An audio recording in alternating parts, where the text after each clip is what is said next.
Hello everyone, my name is Hope and welcome back to my channel. I'm at Musicals, they're a part of my life today. I'm in a little bit of a rush. I basically booked last minute rush tickets to The Motive and the Queue, which is what I'm seeing tonight at the Noel Coward Theatre. So excited. But I'm running a tinsy bit late. It only takes me like 20 minutes to get there and it's currently 10 to 7, so I think I'll have enough time, but a little bit stressed. Also, I've got this outfit on, literally just threw things on. The lift is here, way. This blazer I think is from the charity shop. This set, Primark. And I actually don't know where this shirt's from. I want to say Bershka, but I could be wrong. Here is a thing of the fit. If you're wondering why I'm wearing a blazer that doesn't match the colour, it's because I didn't want to have to bring a bag and it has inside pockets. But yeah, I'm a bit wayward, but I'm excited. I'm going to see how this goes. I'm so glad it's not that cold, because if it was, I would not be happy. Power walking to the station. Let's go. It's 3 minutes past 7 and it's apparently a 14-minute walk from where I currently am, so gotta be moving mad. I made it. It's 7:15, just about. I'm in my seat and the stage is way closer than I thought it was gonna be in my head, because I'm sat in the Royal Circle, so that's like the first balcony. I thought it was gonna be really far away, but I'm actually not. Like, I mean, it looks a bit barren because the stage is just like that, but I'm fine. I understand that they built theatres like downstairs, like underground, but I still find it weird that I didn't climb any stairs. Yeah, I'm in the Royal Circle. That's just so bizarre to me. Also, I think I'm the youngest person here who's come of their own volition. I see people about my age with like families and stuff, but not on their own. And honestly, I don't care. I'm so ready for this, and I'm very excited. Also, like, Mark Gatiss is on, and I love Mark Gatiss, to be fair, so that's really fun. I also didn't get a programme because I'm living #student life at the moment, I'm a bit broke. And also, you know, I can live with that one. I remember it. I have my old friends programme, and that's enough programmes for life. Also, for some reason, I still had, like, perks left over from, I guess, old friends that haven't expired. So I got Rush, and then on top of Rush, I got like 70p off. So I literally paid £24 something for this seat, which I think is so great. And I'm so thankful that I can do it on a budget. It's half time, and it's all very interesting. Like, I don't think you can quite like quantify how good it is. I mean, some of these performances, like Mark Gatiss and Johnny Flynn, are amazing, like genuinely phenomenal. But like, I just want to know more. Like, it felt long. Well, the first act was an hour and 20 minutes, but it felt long. And like, I just want to know more. Like, that is what I'm like taking from it. Like, I just feel like I need to see this whole story plan out. But like, yeah, like, it's just very, very well done. Yeah, it's very well done, but I just want to know more. That's what I see. That's what I want to know. But it is very, very good. I also want to say the direction is really, really interesting. Like, it's really well structured and like intriguing. And also like the staging, like the way they do the cameras. It's all very smart and very cool.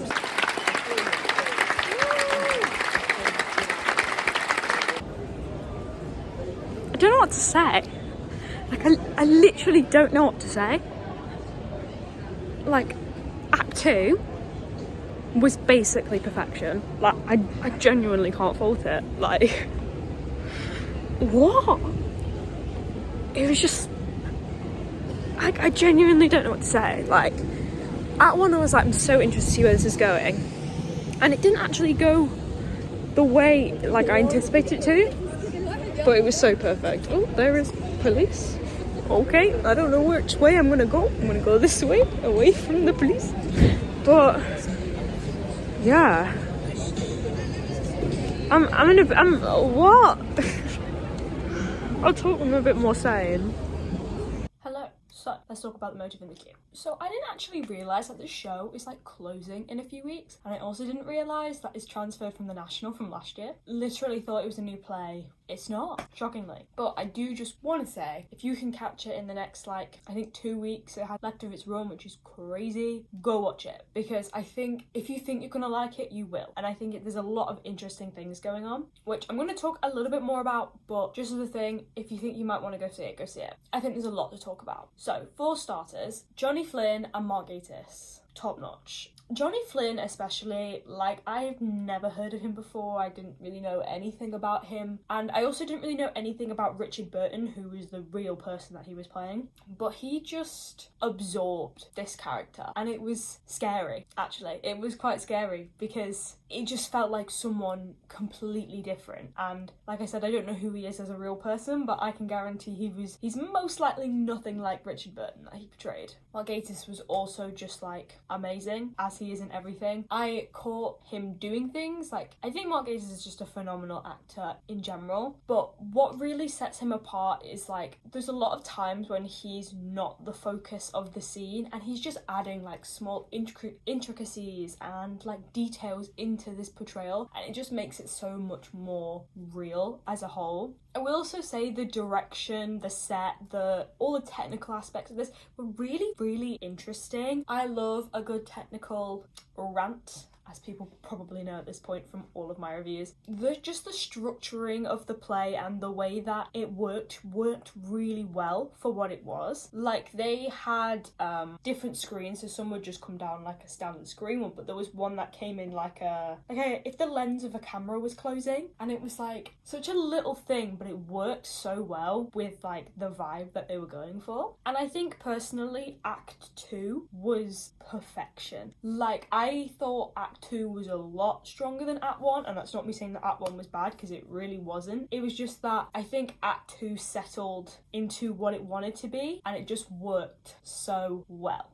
If you don't know what the plot is, it's essentially like a 3-4 week period of John Gielgud's directing of a version of Hamlet where Richard Burton is Hamlet. That's a really bad explanation, but that's what it's about. But it doesn't really have a plot other than that. Like, you couldn't be like, this thing happens, then this thing happens, then this thing happens, and that creates like an arced narrative. It's very much more like vignettes of different days throughout the production in chronological order. Now, Act 1 very much tries to have an arc, and Act 2 doesn't, and that's why I think Act 2 works better, because we don't need a plot, like, you just don't need it. But nonetheless, it was a very, very well done production. I also think that some of the characters have such interesting personalities. It's interesting to see how they were written to interact with each other. So, Elizabeth Taylor and Richard Burton were married in real life. I actually looked a bit more into it, and it turns out they were married, and then they divorced, and they actually married again for a year, and then they divorced again. Oops. But I think Elizabeth Taylor was married like 6 times, or something like that, which was crazy. But there was always something very special between the two of them. And some of their scenes are just written perfectly. Like, I cannot explain how good the writing is of this show. Like, I think that's why I was so speechless, because you feel so many things, but nothing has happened. Like I said, it's all vignettes, but these vignettes, especially in Act 2, come together to just create like a kind of masterpiece. I can't lie. I think that's the only word I can really use. The last 5-10 minutes of the show are so meta. It's real. It's weird. So I'm not gonna like spoil the show, but like I said, there's not really much to spoil. But the last 10 or so minutes of the show are set on the stage of the Noel Coward Theatre, which is where the show is. It's set on that stage, I think in the 60s, but it's sometime around there. And there are conversations between Richard Burton and John Gielgud and Elizabeth Taylor and Richard Burton, and it's kind of those three all interacting with each other at separate points. And I think this scene at the end really solidifies like what has been built up throughout the whole play and these relationships. And what's so strange is, like, especially me going into it, I was like, there is the Gielgud Theatre, like that is an actual theatre in London. It's where Old Friends was, if you watch that vlog. And the whole time I was like, wouldn't this make so much more sense to be set in the Gielgud Theatre, because it's about John Gielgud and it's about like his work and stuff, so why, that to me that makes more sense. But then in the last, I think the last 2 minutes of the show. It's the very, very end of the show. They put on a slideshow. Well, not a slideshow, but like words on the thing. And the back screen of the stage comes up and it reveals like lights. And it's just Richard Burton on stage, or Johnny Flynn. And he walks up and he picks up the skull, which is a big thing in Hamlet, and it's as if we are behind where the audience would be. So we're sat here, Johnny Flynn's facing that way, as if the audience are like the other side of where we actually are. And it talks about how John Gielgud's production of Hamlet with Richard Burton is one of the most successful pieces of theatre that the UK has ever had, and it is the most successful production of Hamlet ever. Like, I don't know why I feel so emotional about this, but it's just like, when you watch this whole process go on and you get to these last 2 minutes, there's just such a sense of satisfaction within you, because there's a lot of doubt that comes from John Gielgud as a character within the show, and knowing how well it did, even despite all the trials and tribulations, just brings a sense of satisfaction to the audience. And one of the very last things is that this production of Hamlet was on the Noel Coward theatre stage. So like, it's really weird because you're sat there watching these people talk about this production of one of the most successful production of Hamlet ever, and 60, 70 odd years ago that production was on the stage that you are watching. And it's so weird because you're like, oh my god, Johnny Flynn is playing Richard Burton, who was on this stage doing this part, and at that time they had no idea how successful it was going to be. Everyone thought it was going to fail. That's what everybody thought. And for it to be the most successful production of Hamlet ever, and then us watching that whole development, and then them not knowing and us not knowing that it was going to be this production, is just insane to me. And I think that's why it's so emotional. Like, when I was watching it, I didn't feel like crying, but it's just like a, oh my god, wow moment. Because like you learn so much about John Gielgud and how he was like one of the most successful Shakespeare actors of his time. Like, he had played Hamlet, he played Macbeth, he'd been lead after lead after lead in Shakespeare productions, and he was at this point where he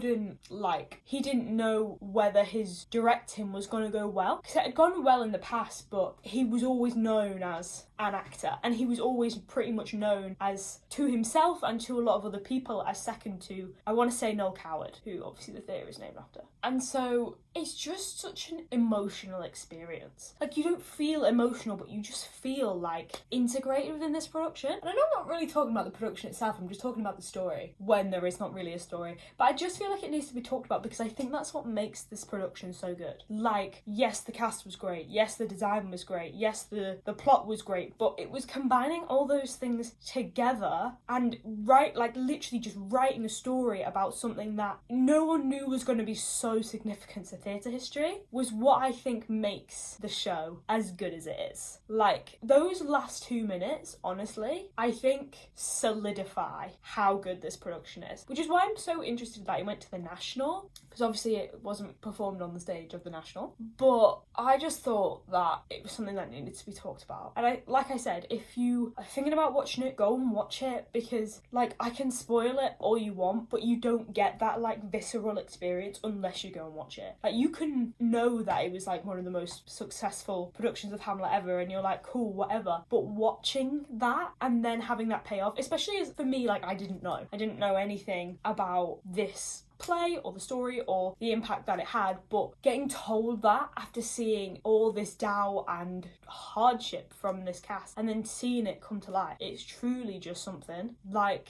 is this play perfect? No, it's not. Like, I can say that at face value.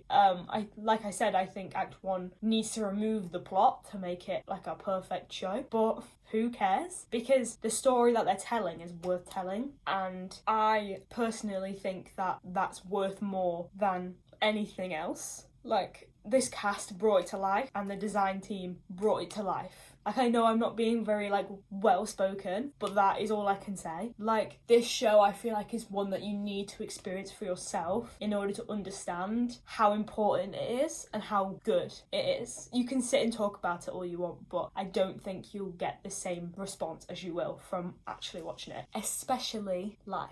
Because because I can't speak. But yes, that is everything that I wanted to say. I did not plan it out, so that's why it was a bit wayward, and I also can't speak. But thank you so much for watching this video. You can like it if you like it, subscribe down below if you feel like it. You can follow me on my social medias, which is HopeWilson45 on TikTok and Twitter, and HopeWilsonX on Instagram. But without all of that, keep enjoying musicals as much as me, and I'll see you in the next one.